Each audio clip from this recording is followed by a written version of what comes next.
Welcome back, everybody, to Overdunk. This is your favorite competitive Pokemon Unite podcast. My name is ZOINKS, and I am joined, as always, by Bridget. We got a really fun episode for you today. We're going to be talking a lot about the final stretch qualifiers for most of the Unite Championship Series regions. We're probably going to hone in on EU and NA like we mostly do, but there were some fun storylines out there, in Brazil in particular, so we'll dive into that a little bit. But otherwise, we just got a lot of fun Unite to talk about, maybe a patch wish list, and then I have a couple of games that I'm going to make Bridget play because it's my birthday. So it's going to be a good time. It's going to be a lot of fun. Bridget, how have you been?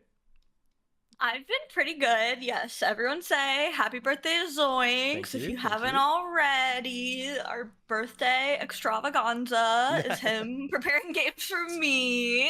Yeah. So it's gonna be a good time, but I'm doing good. Good. What about you? I'm doing great. And that's so funny you mentioned that because I'm like, Bridget is very good friends with me at this point. A lot of you, like, listening to this podcast and watching it probably know me to a level, at least at some point, to know that I am interested in around a bajillion different things. Like, I love so many TV shows and media and books and comics and board games and different things like that, that becoming friends with me is just mostly a constant pitch at all times of Zoinks just being like, hey, I think you'd really like this. Hey, you should probably watch this. You should really play this, blah, blah, blah, blah, blah, blah, blah. So when when I have any situation to have an excuse to, well, I'll say it, force my friends to play the things I find fun, I'm going to take it. So that's what this podcast is in a few ways, honestly. Board game podcast when? Oh my goodness. The amount of podcasts I could have would be truly so fun. Actually, that's a fun icebreaker question that we'll jump into first, Bridget. I got asked this by a good friend of mine a while back, and I thought it was really clever. Is there any subject, and we'll say outside of Pokemon Unite for this one, as a more of a get to know you, that you could, like, if asked, could do like a 30-minute talk on? Like, just stand up and, like, talk about it for 30 minutes, talk about anything about the subject, in depth, not at all, anything like that. Well, as we were talking before the podcast, the Sims franchise is definitely something I could give hours-long speeches on, probably, especially, like, the lore and the Sims 2. Like a 4-credit university course, I'm sure. Yeah. Like, you could go very in-depth. There's a lot you could do there. So that's still in video game sphere, I guess, but that's usually what I'm doing. No, so that's great. I mean, yeah, video game sphere is totally fine. I have obviously have a few. I actually think board games could be one of those, which I did mention, but I am wearing a One Piece hat and a One Piece shirt at the same time, so I think that would probably have to be my go-to answer is One Piece. Honestly, Pokemon in general could be another one. I'm like a huge fan of a lot of what Pokemon does. The anime's never really been a big of interest for me, but like almost everything else like has been something I'm into, so definitely those. But okay, that aside, let's start talking about Pokemon Unite, I guess. Let's jump into it. Like we just mentioned, the final stretch play-ins were happening this last weekend. This, of course, is a very similar tournament to the AOS Cup play-ons that happened at the start of the season, in which teams were qualifying for EUIC, or essentially playing for the Travel Award and auto qualification for EUIC. In this case, teams were competing for the same thing, just at NAIC for the final stretch. Now, this has got like some interesting implications in a few spots. One, I mean, Travel Lord into the States is pretty awesome. New Orleans is a ton of fun, and now Final Stretch is going to be an international level tournament, which is so exciting. And then two, this tournament will fall after all of the regional finals for every UCS region. So when you think about it, like, this will be the last chance qualifier for the World Championships, because the winner of the Final Stretch will, of course, qualify for Worlds. Which is kind of insane. Like, there's some big implications to this tournament, which I think is pretty cool. Yeah, it's like a backup tourney. I mean, I guess this isn't as crazy. It was how it was set up last year, but with NA having our regionals at the same time, it obviously got a little wonky, and the APAC regions have last chance qualifiers, so I'm kind of glad we're getting almost like a true EUIC style event, but at the end of the season. Yeah, it's gonna be really exciting. Yeah. Oh, that's right. I forgot. APAC does have the last chance qualifiers, but just like they have like joined up regions for those, right? Like they had a Yeah, that's totally right. I honestly forgot about that. They're East, West, a little more specific regions. It was like Philippines, Singapore, and then of course they combined a few of those for the LCQ. That's an interesting point. I forgot about that aspect of that tournament. So, yeah, that is gonna be really exciting. I am a fan that the North American regionals will not be happening at the same weekend. It was a mix-up of priorities in general. Obviously, players were upset, but I mean, even more difficult just from like where I'm coming from as a commentator and a spectator. It was really difficult to kind of tell the story of the weekend with two tournaments and which one is like more gratifying. I don't know. It's just difficult. So I'm happy. It's just gonna be pretty straightforward, and I actually think it's gonna be an awesome tournament. Now, rules question, and I really should not be even talking about this, but because I don't know entirely for sure, but I have to imagine this is gonna work. I imagine that the Worlds qualification will tumble down. So if the team who wins the final stretch qualifiers is already qualified for the World Championships, they will likely pass that invite down. Now, where it will exchange is, I'm sure, if one of the teams that wins that tournament does not have a travel award due to their regional placement, because you remember they'll have a couple of missing, I imagine they will win the travel award to Worlds as well. So they might like switch spots essentially with who is qualifying. Wait, Ponytail is saying that it doesn't roll down in other games, so you're going to say no? But Ponytail, the only difference that is, like, with our game is that we have a certain amount of defined World Championship slots. So, like, I feel like we have to fill those. Where other teams, it doesn't roll down based on the rulebook? Okay, well, I'm trolling then. I don't know. I guess I am talking out of my butt, I suppose. But, yeah, I have to assume then, okay, people in our chat are helping us out here a little bit.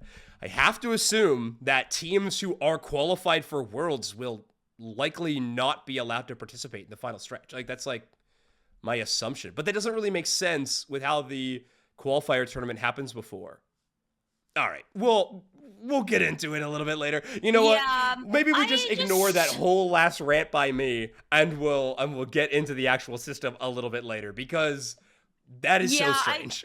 It feels like it is a big asterisk. Obviously, it is important for teams to know that this is what would the case be, because that might, obviously really influence their desire and to participate and will to win. So it would be great, because, I mean, I know with Unite, teams always kind of can't make it anyway, but even like the group stage, I don't know, like we kind of need/want all those spots to be full, so just cutting one because someone stole an invite or something, that doesn't make any sense. It just feels like really I don't know. I just think that'd be a bizarre choice. It would be a bizarre choice. I legitimately don't know how else it would be allotted outside of maybe you take every team that's not qualified out of every UCS region and you compare championship points and you include the championship points earned from this tournament, maybe. But like, that's a lot. But that's okay. But that's also essentially doing the same thing, because LA, like, these ICs give a ton of championship points for competing like really high on them. So I don't know. That is true. That's true. Yeah, I don't know. It seems really weird to me if this would if the final stretch at NAIC happens and we don't qualify a new team for Worlds, that is a ridiculous waste of a tournament. Like, genuinely. High key. Like, it is a waste of a tournament. Who cares? Like, honestly, like, yes, there's prize money in the scene. It's not high enough to make us care. And like, if there is not a world championship spot actually being given to somebody at the end, I mean, trophies are great, accolades it's an international tournament. There's going to be amazing teams there. All of that's awesome. But if there is no true grand prize, that is simply ridiculous. That's got to change. Woof. I really hope we see something be different. What a weird foot to start this podcast on, but I really hope we see that change then, or at least we don't play by the letter of the law the way the rulebook plays out. So, yeah. Yeah, it's Kyle saying that they don't want a position where like a 5th place team or lower qualifies for Worlds. I think you do. Like, I think you do, and then that's the incentive to get teams to sign up for NEIC. Like, great. Yeah. Now you have like a lot of people actually interested in traveling to your tournament and playing it. Like, that's the thing with like Unite. It is so much harder to get to these international tournaments. Like, we don't have regionals and everything like that, so you're not forced to travel to as many events as the other Pokemon titles. But you also got to get 5 people to these events, and sometimes 6 when the substitute rules work in that way. So it's like, it just, yeah, it is. It's a bit of a toss up. Anyway, Yeah. okay, so we'll keep y'all updated on that. We'll keep y'all updated on that. Kyle did send me a screenshot on it. I guess we can open up and take a look as the letter of the rulebook. We may as well. Let's take a look here. So, qualified teams for Worlds are those teams that earn an invitation to World Championship Series 2. The qualifications shown in the table above. Qualified teams are subject to change. We always do that. Qualification priority. If teams qualify for the World Championships in more than one method outlined above, qualified teams will default to the qualification method of the highest priority applicable. So if you qualified to the World Championships or AOS Cup, that is the qualified space you take. So, for example, this is going to be Luminosity Gaming. they won the AOS Cup. That is the qualification that they will take. The final stretch will be second. So whatever team wins the final stretch, that is the space that they will be taking. And then it is the regional finals. Oh. If a qualified team wins the final stretch, the invitation for the final stretch will not be passed down to the next highest ranked team. Well, that couldn't be more black and white.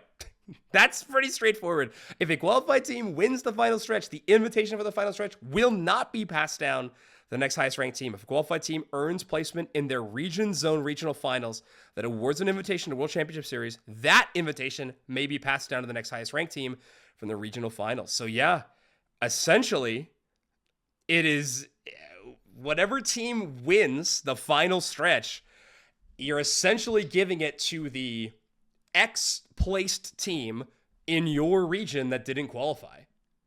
Yeah. Okay. Which I guess don't makes hate sense, that. But final stretch will be interesting. I'm interested just for the energy around final stretch as we get closer. That's going to be wild. I mean, wow. I mean, obviously, there is going to be such a push for those teams to win for their region. You know, you're playing for your region. Yeah, it's what if you hate the team that's got third in your region? I don't know. Yeah, it is a strange vibe. But yeah, I doubt that would actually ever really come into question. But it is kind of weird that is who you're relying on. It is just a weird way to do it. Because one, I mean, the biggest thing is it's just not incentivizing teams to sign up and travel to the final stretch. In a lot of ways, it's incentivizing a much better performance in your regional finals over traveling and competing in the LCQ. So realistically, we should probably stop considering this a LCQ at this point. The final stretch isn't really an LCQ. This tournament is much more a showcase of talent before Worlds. Yeah, because you just got all these teams who, I mean, in theory, are the best in their region. Consistently, is that how it is? No. Yeah. So I guess it is nice insurance for them. Hey, if you throw your regional, you have a backup. But if all these teams just win again, now we're just sending all these qualified teams to take up a spot. I don't know. It is kind of interesting. It's 20 things in one, but also it does feel so strange. It feels so strange. I mean, I've been talking to some of the teams that are qualified internationally. I know they're very excited to have the chance to get a travel award and play in New Orleans and everything. I think that's great. That is a fun aspect of this. It just, the final scrim is so funny. Oh my gosh. Is what it is. Land hands, that is so funny. Oh my word. I mean, yeah. Relic was talking about in chat here a little bit earlier too. This definitely favors North America a little bit. I mean, kind of. Like in terms of number of teams that could make the grand finals and win. I think what more favors United is that Luminosity is probably the best poised team to win this whole thing, and they have a obviously a travel award given to them to go and play in New Orleans, so they're going to be there. This and is they have a hit list on every land, so they're not going to be chilling, I don't think. Yeah. Especially if they win ACL. Yeah. They're going to try to win every land. 100%. Which, but yeah. It is wild. And who knows how the ACL Worlds invite works, actually, considering our rulings that we have. Because I assumed it was a bump down situation, but now I'm doubting it. I don't know. It is, it's pretty crazy to me that this is how the rule plays out. I think it is going to take a lot of wind out of the sails of the tournament. We're definitely going to have to, I'm thinking of this in the commentary terms, of course, right? We're going to have to frame this as a playing for your region tournament. I'm imagining we are going to have quite a few regional champions competing in this tournament. I think there is a very, very good chance of that. So, yeah, this is going to be strange, but here we go, I guess. I do like best case scenario, a team that didn't win their region goes on a freaking Omega heater run and makes it all the way to the grand finals of NAIC. Best case scenario. Yeah. Nouns loses the regional in EU. Oh, they qualified for NAIC. Don't and then curse they win. This. Okay. I've That's so funny. Come on, Inter winning an NA again. Oh my god. Come on. The storyline. The storylines. Come on. Trade out your TTVs for Noggles, folks. The NAIC crowd is so back. Yeah. That would be actually so legendary and so crazy. And I was gonna say, I liked Kyle's comment where it's like, it'd be nice to have like show matches between like the two highest in the bracket that haven't qualified, or maybe I'm butchering that, but it would actually be an LCQ if the teams that hadn't qualified were in their own bracket, and then the qualified teams have the final scrim, and it's like, you guys just have at it. Yeah, perfect. That's what we need. 2 tournaments again where no one really knows which one's the more important one. Oh god. As NAIC should be. Confusing. Actually crazy. Okay, well, hey, listen, if you were traveling to the final stretch and you were already qualified for your world championships, I truly hope that those other teams are absolutely in love with you and are cheering you on to their heart's content, because earning another spot for Worlds for your region is kind of cool. For anybody who's unfamiliar with esports in general, this is how... Not exactly this. It's a little bit different than this, but their League of Legends structure, in fact, it would be more applicable to AOS Cup in this situation, was they have MSI, the mid-season invitational, basically their big tournament outside of Worlds. If you win MSI, I think you automatically qualify for Worlds, but the biggest thing is you earn another spot at Worlds for your region. That's like the big thing with MSI. It's like, and it's kind of how it's doing it, right? You're auto-qualified to the World Championship, so now you're like, your region gets to have another spot to play for. That's like the exciting part of it. So yeah, we'll see. I mean, we'll definitely talk more about this. Hopefully we see some changes. Maybe we don't, but going into final stretch, it'll be very, very interesting. Should we start with Europe, Bridget? Or the ones earlier in the morning? Should we jump directly into there? Let us Europe. Okay, so final stretch play-ins for Europe. Nouns back on top after a bit of a tumultuous performance both in the last monthly finals and at EUIC, but they're still finding a way to perform, go into the play-ins on the winner's side. I think Europe, yeah, I can see it on my screen, had 33 teams compete or at least sign up for the tournament. Nouns made it through and won in a grand finals reset and a rematch against Gen 5, so pretty cool to see those two teams performing and absolutely just crushing it in Europe. That's very cool. But other than that, some interesting teams showing up here. BH3 going on a run, a pretty big heater. I thought that was pretty exciting. And then First Place or Nothing, putting together a squad basically over the weekend and running it and absolutely crushing. And then there is the one last thing that I guess we do have to mention, a surprising lack of no Komai esport in this tournament, which we could get into. But anyway, where do we want to start here, Bridget? I mean, we can talk about the winners first if you like. Nouns, sure. They definitely kind of needed this. Like, they by no means did bad in their last monthly. I know they were obviously pretty disappointed from their UIC. Has had a tumultuous time, so kind of glad to see that after the turmoil, they have seemingly kissed and made up, right, and are back on top of Europe with Ender. So Ender's first UCS tourney win, and I mean probably since AOS Cup in gosh, like 2023. So right. Also really cool to see, you know, still got it even on this godforsaken cursed meta I had to watch. But yeah, I know they were a little shaky versus Gen 5. They obviously got the bracket reset on them. But yeah, we're able to reverse 2-0 them after getting 2-0 themselves. So not sure who gave the pep talk in between, but good job. Yeah, definitely.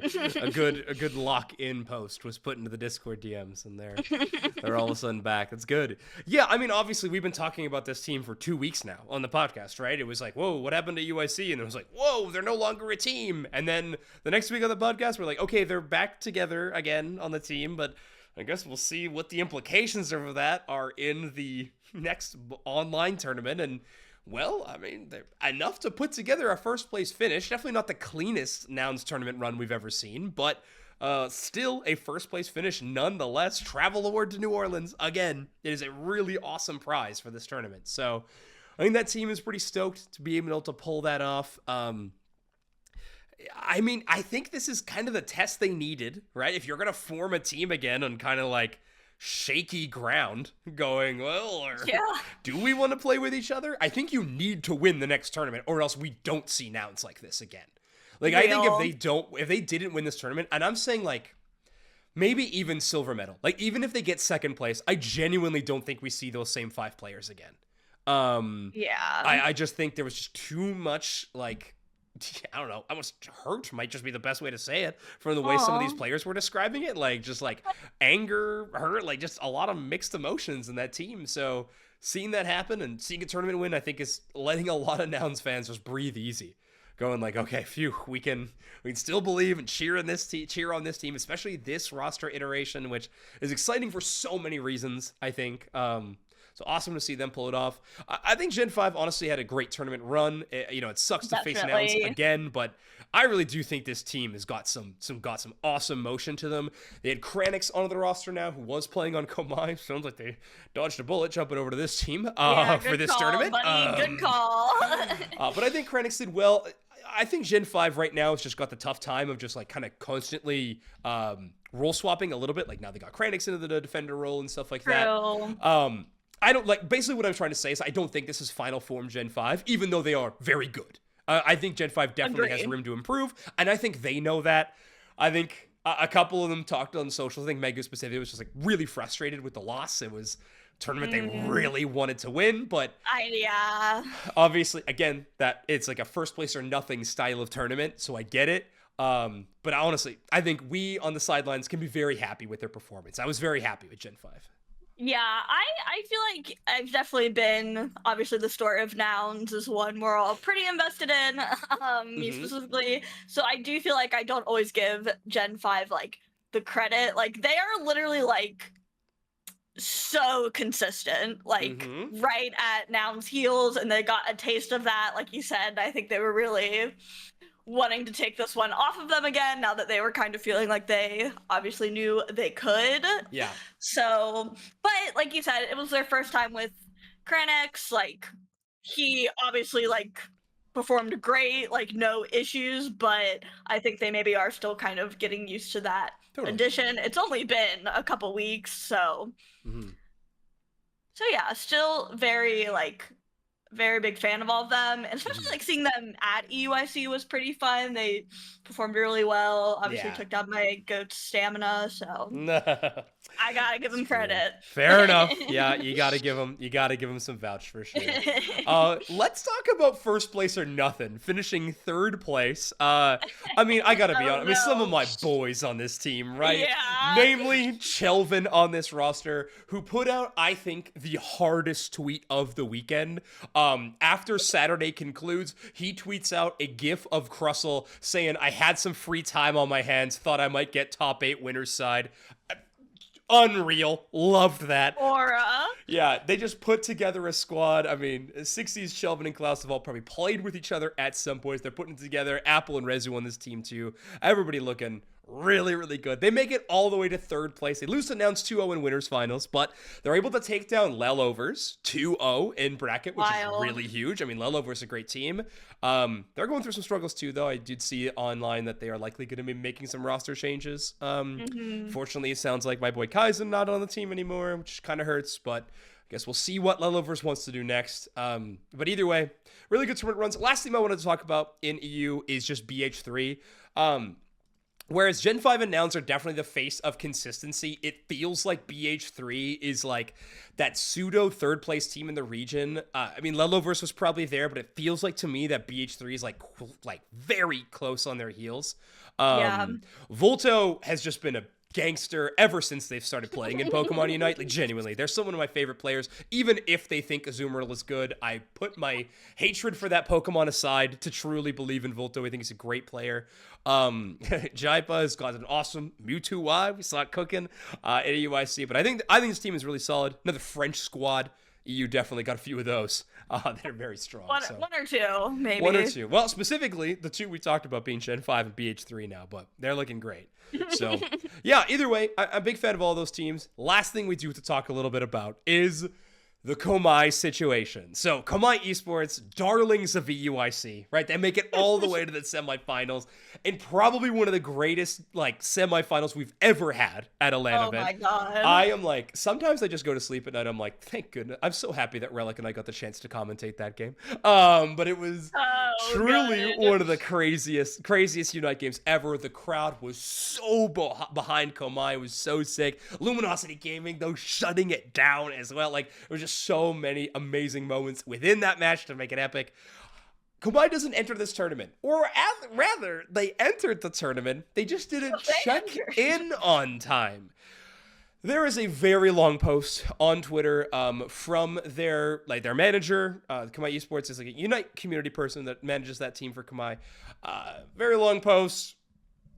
Stuff goes wrong. I mean, I don't know if it's all just alarm clock or what, but it happens, right? And then Komai doesn't sign up, and it sounds like that was just kind of the first hit at the dominoes, and after that, it's all kind of collided, and it sounds like a lot of those rosters are, or a lot of those players on that roster are and gone to the wind and likely looking for new homes. Which is wild. At least from what it sounds like from the Komai Esports angle, it sounds like they are still very interested in being in this space. They really liked investing into it, which is awesome. We're always a big fan of more organizations being involved in Pokemon Unite, so that's great. But yeah, weird look for the bronze medalists at this tournament, or were they bronze or they end up fourth place? I honestly don't remember. I think they ended up fourth place. I think they were fourth. That's right. So Orange Juicers got third, right? But yeah, still yes. Very, very strange that that happened. Few of us predicted that this was going to happen before this tournament, because it sounded like the vibes weren't even that great at the end of EUAC. But I guess it just took until the day of the tournament to actually have this blow up. So perfect. Whew, what a weekend for Komai Esports. Yeah, it was definitely a bummer. They obviously, I'm sure, probably got a lot of fans, made a big splash at EUIC. We're looking like... I feel like there's always like a team for like a minute where I'm like, oh my god, this is the future. Like these kids. And then I'm like, oh yeah, they're like children. And this is not going to... No offense to the younger Unite players, but my brain is more developed, so I can say this. Get 'em. Love that. Take him down. Yeah, it Yeah. happens. You know, fortunately. It's the case. I'm sure we'll see some iteration of those players succeed again. They were all extremely talented. So look out next month in EU when we start seeing some big explosions there. But okay, let's talk a little bit about the metagame that we saw in EU, shall we? I'll jump back to this screen. So we got it sorted out here. Sorry, it's just a lot of numbers on the screen. I'll try to break them down for you. I don't think...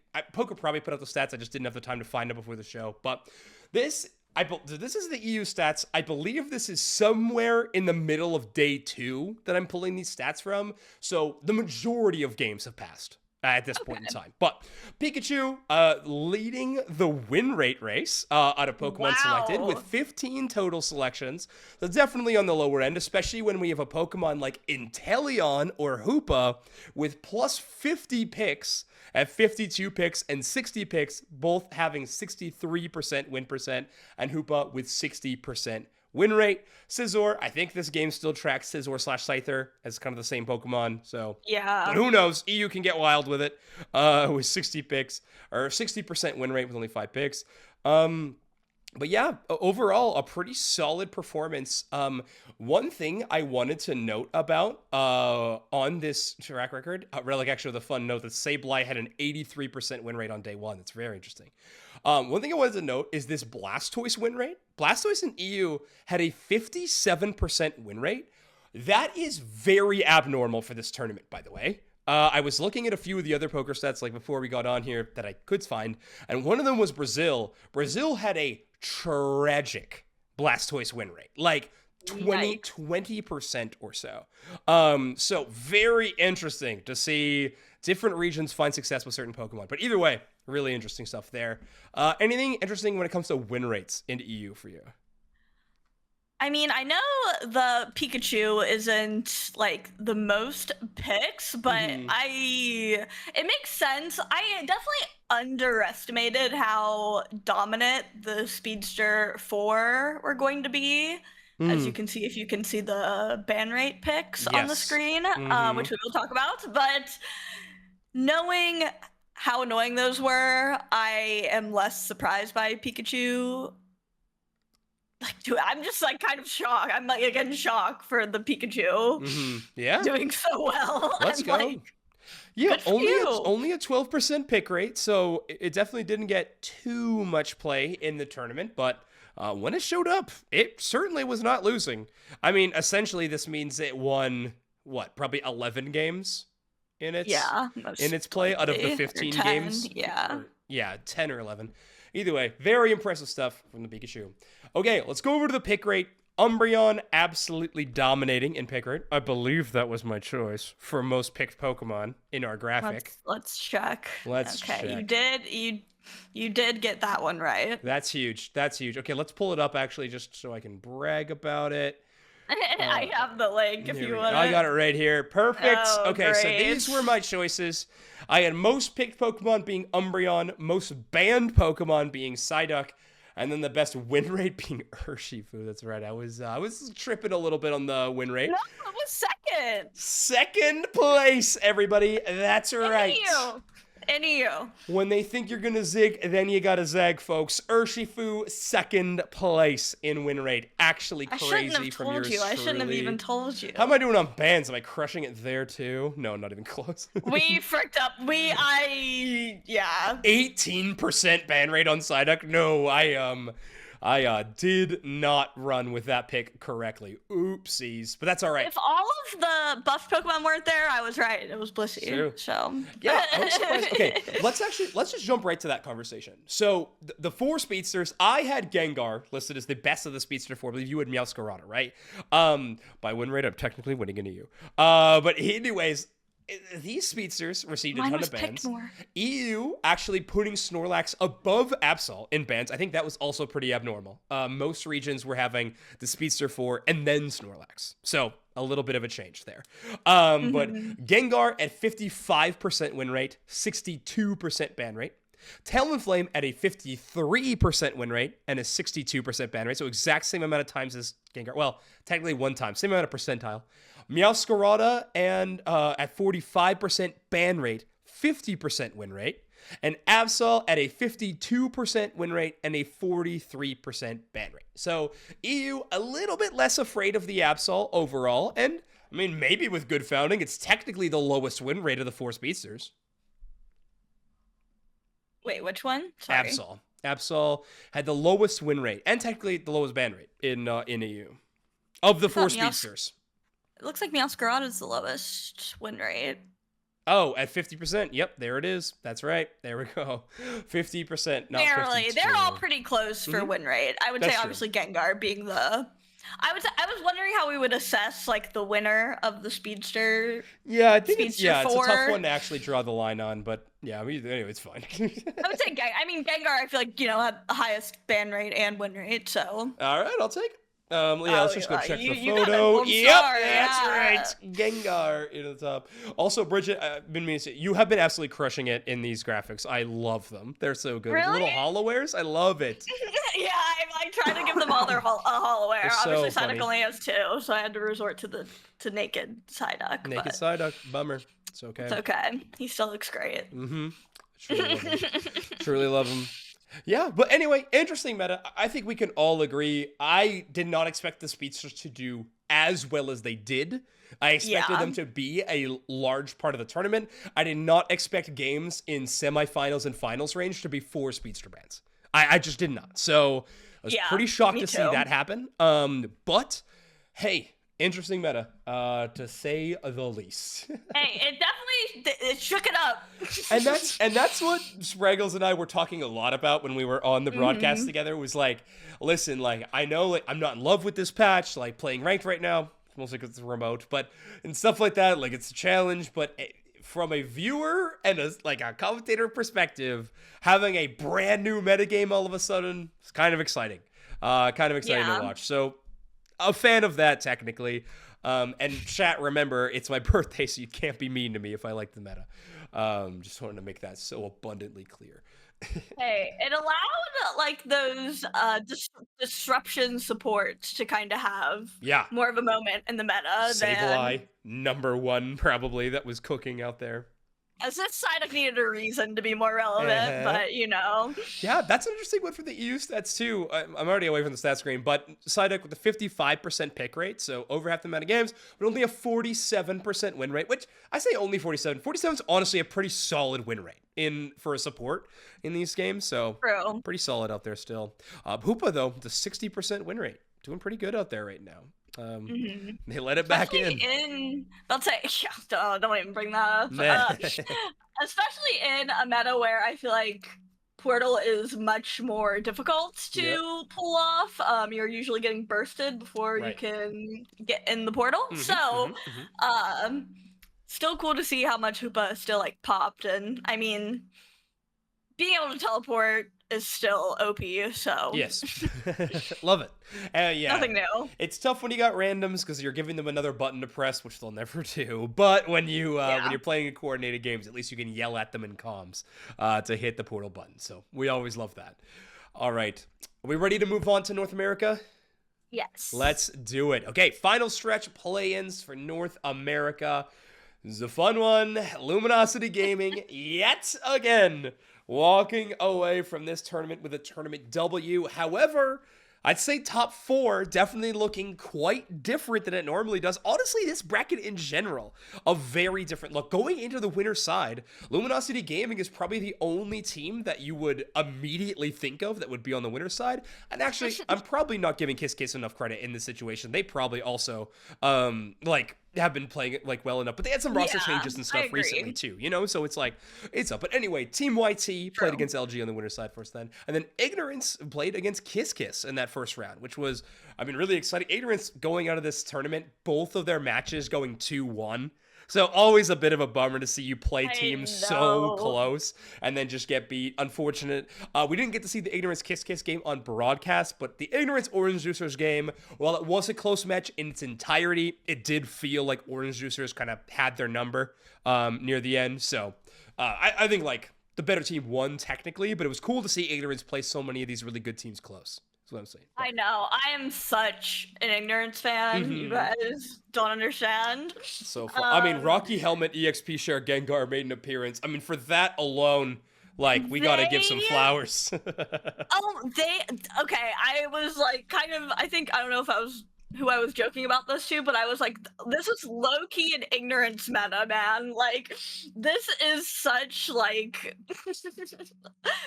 we like. I feel like all the speedsters being meta, like they love. I mean, they were playing Gudra, and it was. I mean, they beat OJ with Gudra. Yeah. Like, it was kind of awesome. Yeah, like, low key, I they think just Gudra cooks in this meta. By the way, I really do think it's crazy. It looked really solid. Like, I just feel like they're already doing wacky stuff, and then in a wacky meta, yeah, like you said, it just gets cranked up. And yeah, seeing them going in like to like on the winner side was brought me much joy. Yeah.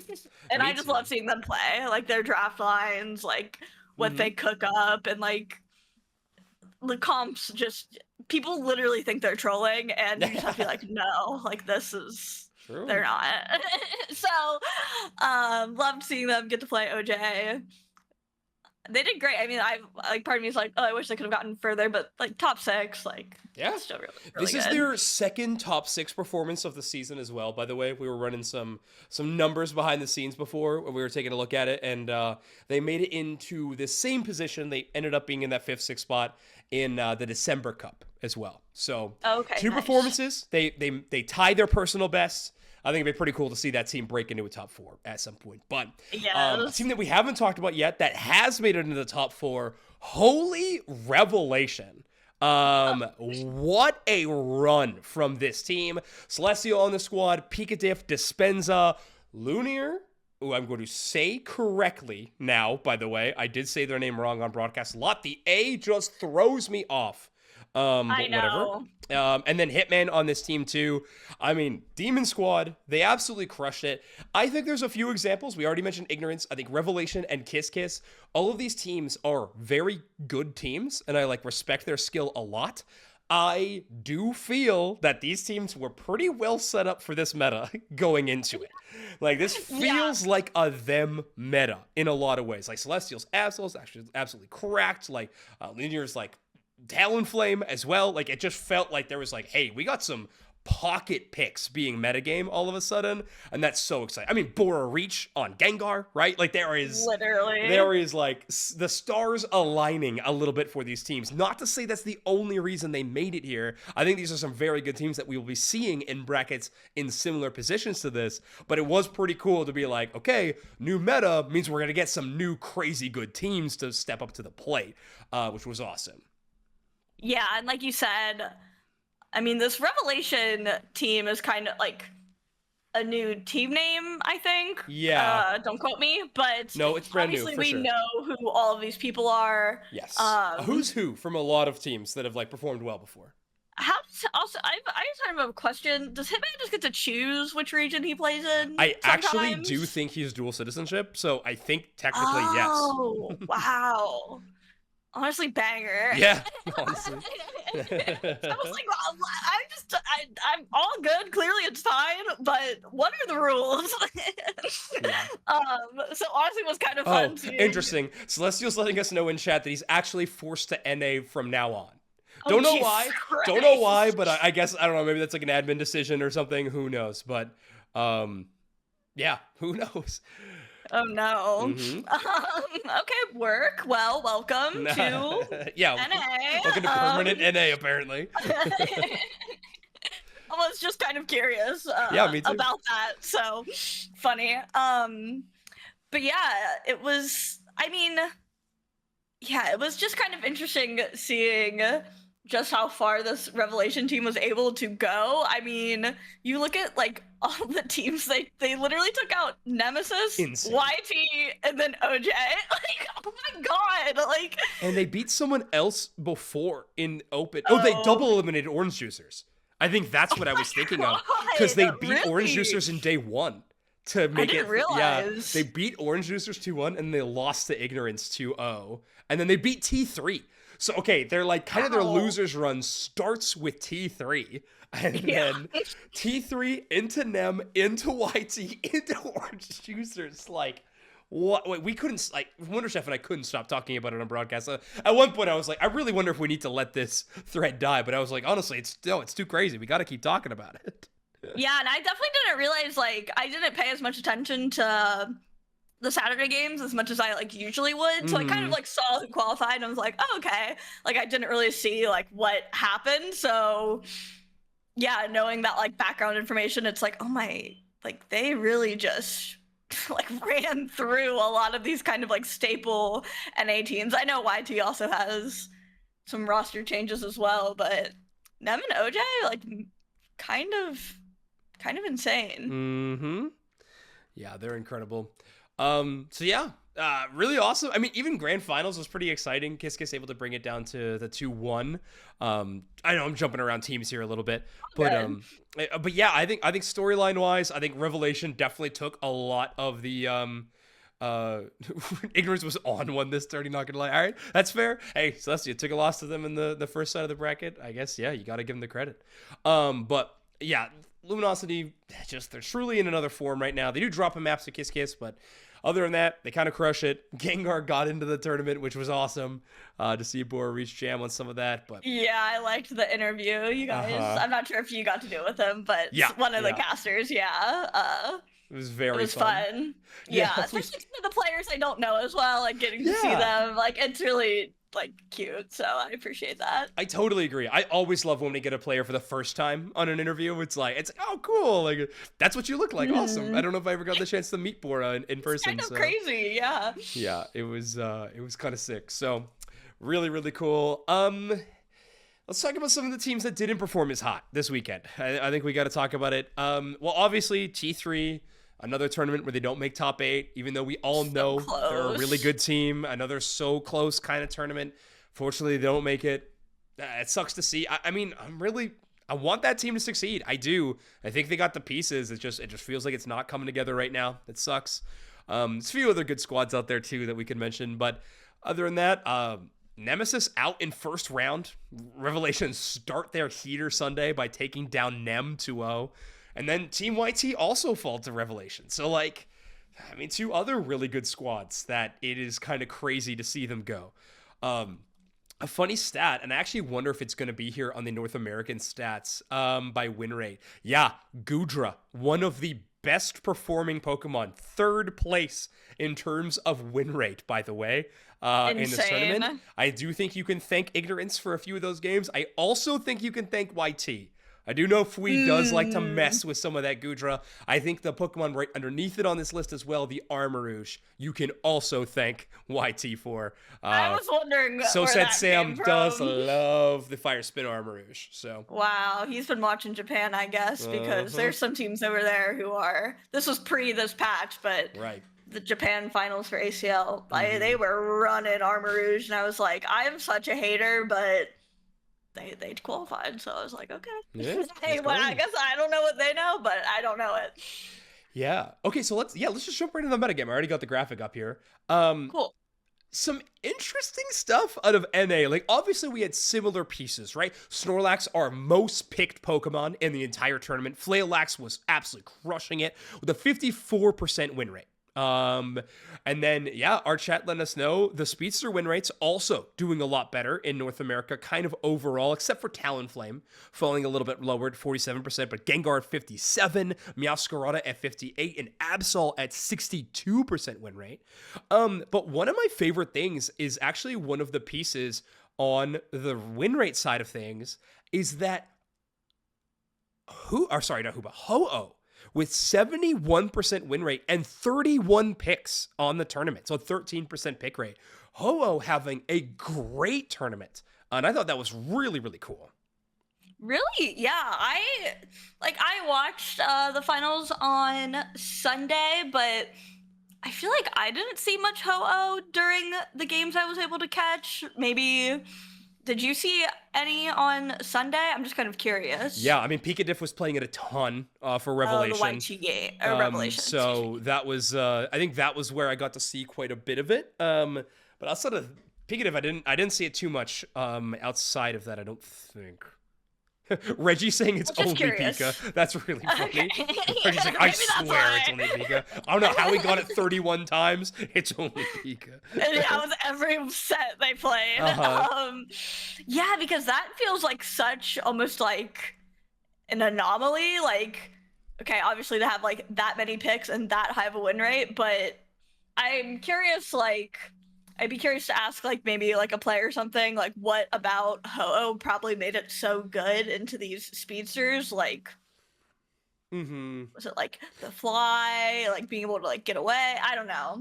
It's kind Yeah. of noodling. I guess I gotta watch some Revelation Oh games. yeah. Oh and yeah. And Celestial was on Revelation, by the way. For anybody who doesn't know, has been letting us know in chat a little bit, saying that OJ also took it from them in game 2. That's right. They didn't ban it. They instead Zug picked Oh. it up as well to try to counter their strat a little bit, which I thought was really interesting.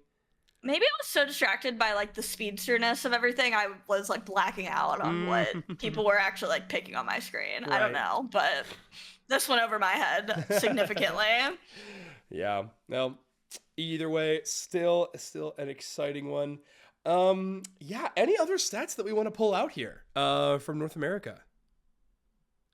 Let's see. I do feel like win rate, like Goopa and Ho-Oh are the kind of the silly, goofy ones. Nothing I feel like too crazy on pick rate. I feel like about what we'd expect, like a little bit different, obviously, than EU, like, but not like totally. Yeah, no, I agree. I think there's a couple standouts, like, it's not exactly a sexy stat, but Absol at 62% win rate, like getting over that 60% mark, I think is pretty crazy. Like, it is definitively the best speedster in North America, Yes. I think, by the numbers, which is kind of cool. Yeah, people saying Metagross looked pretty good. Only 20 picks, so another revelation stat. Like, I think Linear playing that quite a bit, so that makes a little more sense to me. Aegislash, a higher pick rate Pokemon in North America than a lot of different regions. But yeah, either way, exciting nonetheless. Gengar also far and away the most banned Pokemon in the region. Yeah. 70%, the second place on that ban rate list would be Talonflame with a 53% ban rate. So extremely close. Yeah, I guess if you want to know who benefits the most from the new stat, it seems to be Gengar, because to me they all seem like they hurt very bad, but it definitely is interesting seeing it broken out like this, like during these tourneys, who was like seemingly causing the most problems, even though Absol's win rate was ultimately higher, but obviously had like, I lost the pick rate. I guess I had more games because it wasn't being banned. So, yeah, kind of interesting that Gengar was perceived as harder to deal with when right. Absol was. I would have expected. I mean, I voted Meowscarada because I believed in it, and it actually I thought did well. But yeah, no, I think overall it did really well. I mean, technically all four speedsters did really good, I guess, but I do think Meowscarada did clearly really solid. Yeah. But if I had to pick like out of the 4 a speedster for NA, I probably would have said Talon or Absol. As like generally like what do NA teams like to play already, and what do they already feel like comfortable with? Like Absol just feels like such a pocket pick for a lot of teams. Totally agree. Free this, but yeah. Yeah. I'm really leaning to the Absol. I feel like Meowscarada is also just so sick. I just love that Pokemon. I love watching it, to be fair. But how did Urshifu do in win rate in? I didn't even make graphic in North America. Kind of crazy. I know. Too bad, but I feel like NA's has a lot of like lower picked numbers higher in the win rate, whereas EU's was a little more like balanced in terms of like the high picked was also doing well. Yeah, they seem to be more people picking them. But anyway, maybe that just means NA has more freaks. Maybe. Maybe. That's funny. Okay. Well, I think that brings us to the end of our final stretch qualifiers discussion, right? We got our champions. One interesting note, actually, I want to just mention, this is more bigger picture stuff, including all the UCS regions. Wonder Chef was bringing this up on broadcast. I thought it was really funny. Every team that won the qualifier, won the play-in, and is getting the travel award is the exact same except for North America. Whereas NA was Orange Juicer. Brazil. And Brazil. Yeah. Yeah, Brazil as well. Dream. 2Z won in Brazil, and now DreamHack won this time, so they're going to be going to New Orleans. 2Z might come too, but obviously the team that gets the travel award is going to be there no matter what. And then in North America, Orange Juicers won the qualifier, got the travel award, but Luminosity Gaming won this one to go to the final stretch and get the travel award. So 2 regions, I suppose, not everyone won, but 2 regions both getting a repeat of a look, which is kind of fun. Yeah. Will they all win the qualifier for their region? Perhaps. We'll see. Who knows? Yeah. Replicate letting me know that Brazil also. I do remember now. I caught myself, but yeah, NA and Brazil going to be the 2. But okay. I told you all that I wanted to play a quick game at the end of the show with Bridget. So Bridget, we're going to have some fun. We are going to be blind ranking things, okay? So let me change this to blind rank. And so I'm going to put you through 3 categories, okay? We're going to do 3 categories. We're going to start real simple.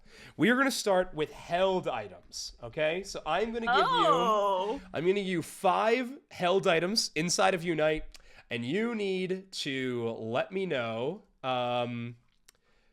you need to let me know where they rank on a 1 through 5 list without knowing what the items on this actual list are going to be, okay? Okay, we're going to start off with Cursed Incense. Ooh. I need some epic music to put behind here, but now that I put these on YouTube, I can't. Yeah, duty, what's it called? Fair use music? Apparently that doesn't even work anymore. I don't know. I see Spraggles tweeting about it, and he's like, all my stuff is demonetized, so anyway, try to avoid it. Anyway. It's fine. Cursed Bangle? Is that what you said? In the special attacking one, yes. I personally really like this item. Okay. It's so hard. I don't really know, like, I feel like both the cursed items are just good in my brain. I'm like, yes, good item. Yes. Are they first place good though? No. Okay. I'm gonna put it as, I'll be boring and put it as number 3. All right. Cursed Incense at number Insurance.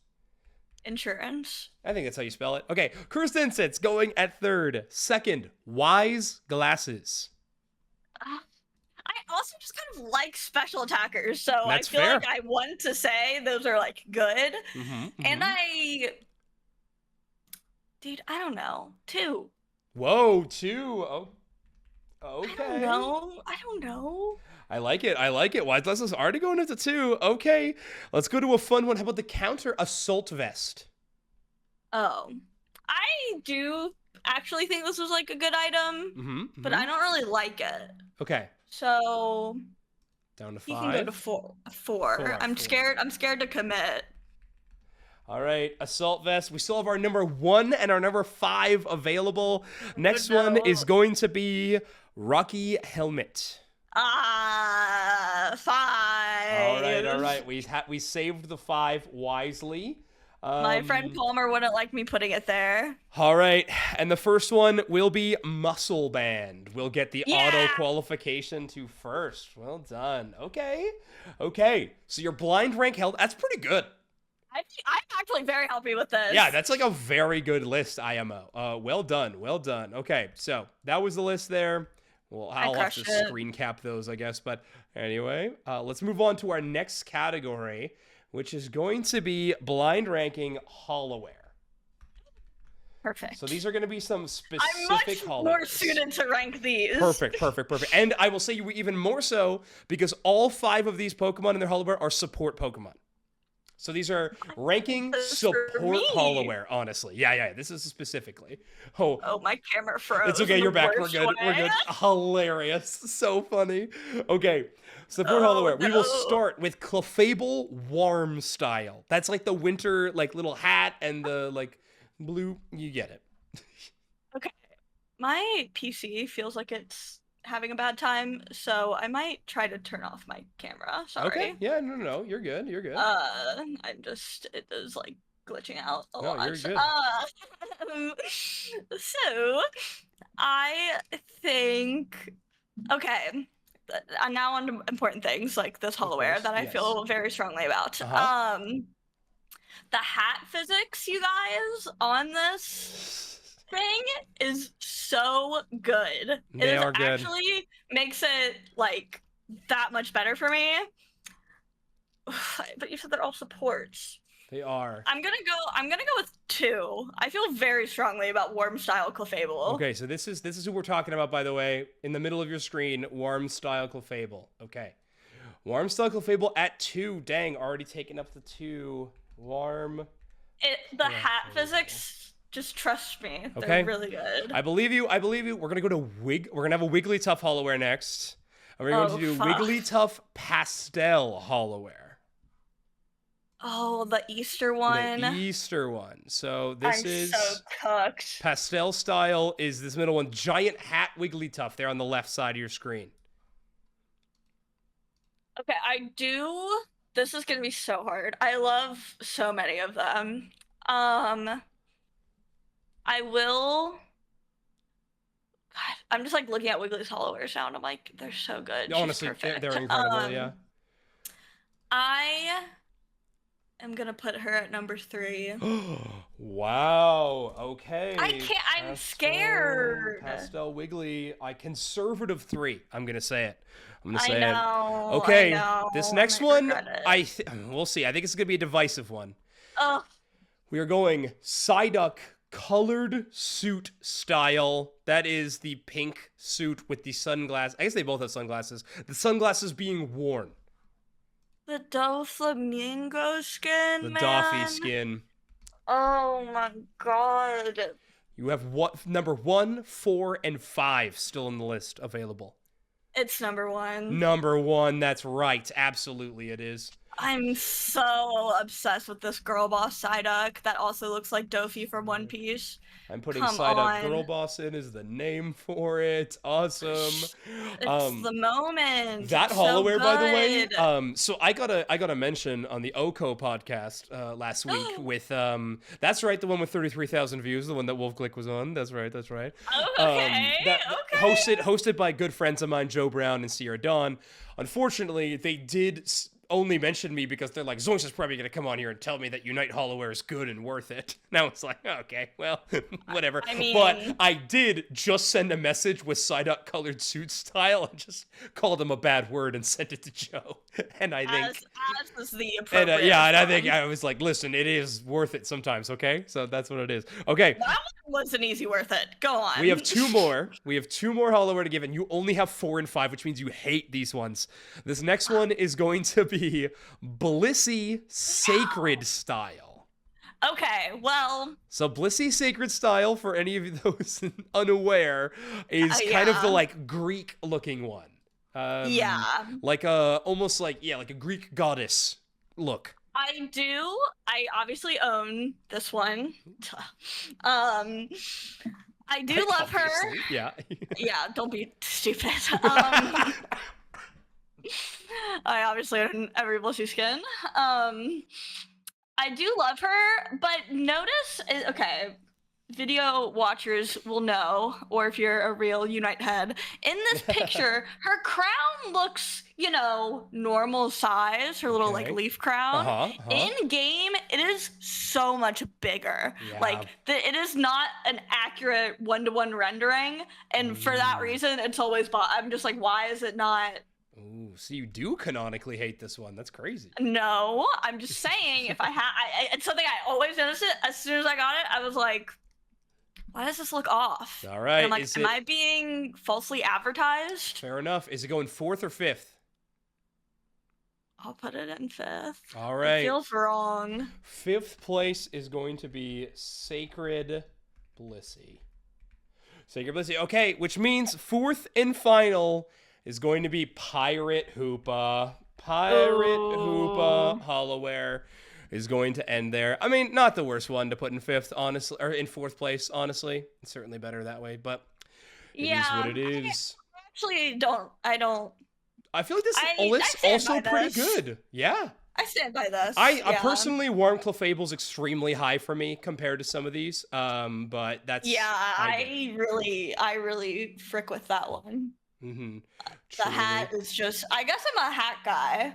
Yeah, apparently It so. really impacts me. Okay, last category we are blind ranking is going to be LAN matches. So these are epic games that you are going to have to blind rank on a not a Hollowware list. You're going to blind rank where these go, okay? How ready are you for this? I hope I'm ready. I hope I remember We're them. gonna start things off with a banger. We're gonna go NAIC finals with TTV versus Luminosity Gaming. Okay, that one's not fair because I was there for that one. There's no fair in this. It's just heart. Where does it go? Blind rank these 1 through 5.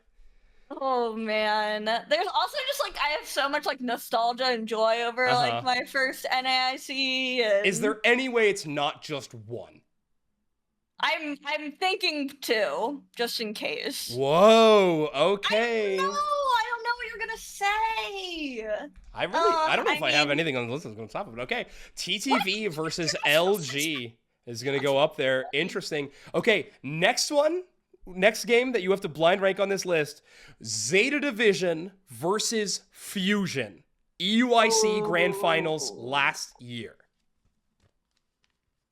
I mean, that's a good one. Offended by the second place, by the way, but that's okay. You probably weren't sitting by me. Who even knows where you were? Oh, there's hurt there. There's hurt there. We'll unpack it later. We'll unpack it later. I think Vamp was there actually. Okay. Now that I think about it, anyway.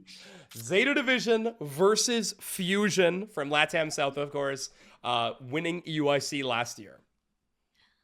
This one was really good because Zeta just looked like truly unstoppable in every sense of the word, and this was like Fusion / now Peruse. Like I feel like this was their like stomping into the like world sphere of Unite. Like I don't think anyone had them on their radar.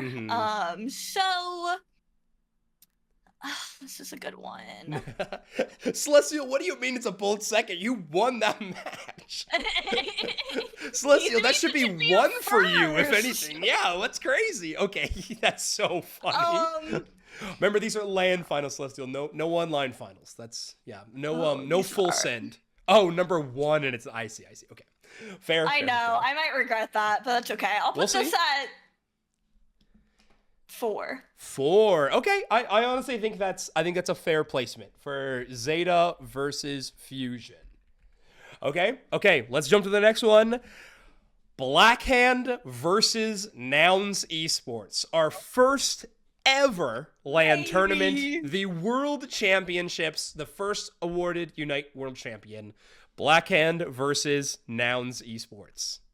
Okay, so this might be number 1 for me, purely because of the situation I was nostalgia, you know? It is very funny because when this happened, I was on a bachelorette trip, actually in New Orleans, which feels very full circle. That is full circle. It was my first time I'd ever been to New Orleans, and it was in London, of course, and so it was like earlier in the morning.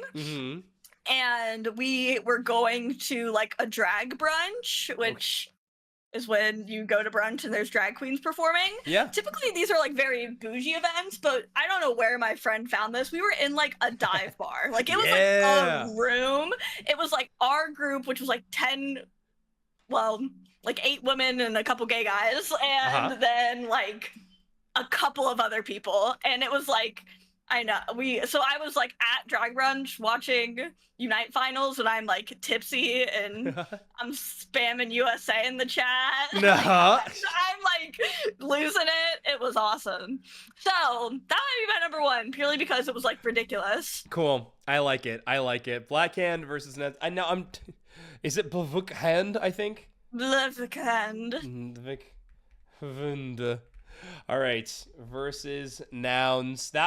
Just a great match, honestly, and it just defines so much of what Unite would eventually become, which is pretty epic. Oh, I know. It's like actually, I could get emotional thinking about it. I was like not even there. All right, let's throw you something a little more recent. That was kind of the oldest I could possibly go.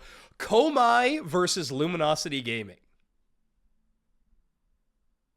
said it was finals. Oh, no C in Black Hand? I guess I could change it. Oh, well. I mean, No, I said LAN matches, not finals. I didn't read the fine print. I wasn't expecting this one to be here. Okay, okay. I was losing my mind. This was like a set. I was like leaned in, like Okay.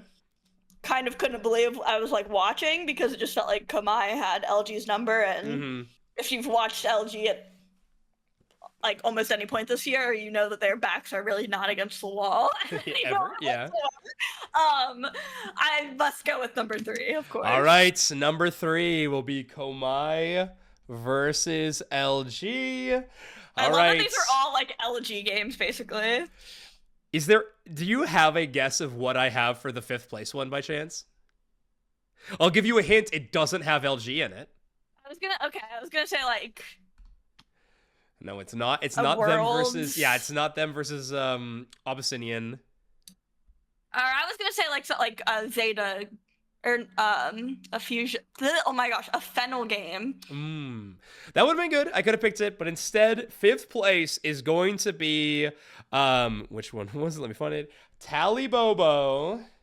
Ooh. Versus Legacy is going to be the 5th and final one. No, not Legacy. 0, 0, 0, 0, 0. Literally typing it in the chat. That is so funny. I'll just say, I feel like it is so funny that Replicate puts it in and also corrected me on the name at that time. Yeah. I was like, oh, that's right. You were called 0-0 at the time. But that is right. Tally Bobo versus 0-0. I will admit this was an amazing matchup because it was just crazy stuff happened. It is a personal favorite of, it's a little selfish of me to put it on the list, but it's a personal favorite of mine. Like some of my favorite calls I've ever had in commentary were during this matchup. So a lot of that was that's special for me, but it was truly an amazing game. Oh my gosh, I really like doing like the matches specifically. I was worried I'd be like, I don't remember, but I'm like, oh, I remember all these like very vividly. Yeah, these are like iconic matches, I think. So yeah, it's okay. It's kind of cool to reminisce. Cool. Like awesome. This was so fun. The Tally versus Nation is true. That's a hurtful mention. Yeah. Hey, not for 0-0 Nation, all right? Yeah, not for Brazil. Not for Brazil. Amazing. Okay, well, that is where we are going to end our episode. We are blind ranking. Bridget, you did an incredible job. Well done. If you are watching on YouTube and you made it all the way to the end of the video, thank you so much. But please, in the comments below, feel free to blind rank any of the 3 categories we did and the pieces we did. I know you're not blind ranking. You're just kind of ranking, but it's all right. That is totally okay. Thank you so much, everybody, for watching. Our next episode is going to be our deep dive into the Asia Champions League. The finals that are going to be happening in Japan in literally like 2 weeks or so. It's insane to think about. We are going to be diving into basically every single team that we can, talk about what we think are really going to be strong for them, their standout players, and then even dive into some predictions and what we think the tournament is going to look like. And hopefully we'll have a patch as well. It's going to be an awesome episode. I hope you will join us next week. Until then, we'll see you next time. Bye-bye. Happy birthday, ZOINKS. Bye. Thank you.